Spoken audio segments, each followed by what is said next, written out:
We set them up pretty simply. We try to keep their land segment as free of substrate as possible because they are burrowers in nature. And for us to be able to interact with them and make sure that they're doing well and everything, we try to make sure they have really shallow substrate. Whereas typically you would want them to have like 2 to 3 inches of substrate and 2 to 3 inches of water in their enclosure.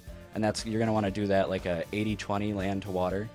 Because most people will think that these guys are all land or all water, and they need a little bit of both to survive well. So when we're breeding them here in the warehouse, we're going to keep groups of like 3 to 5, usually one male and a bunch of females in like an 18-18 cube.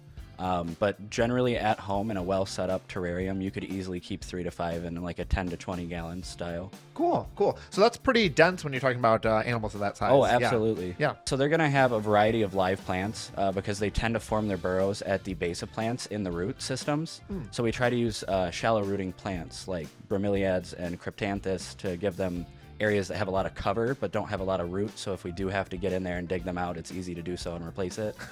And then the water section will always have sand in it. They need like 1 to 2 inches of sand in their water so that when they're molting, they're able to put their legs underneath the sand, and that's how they pull out of their molt.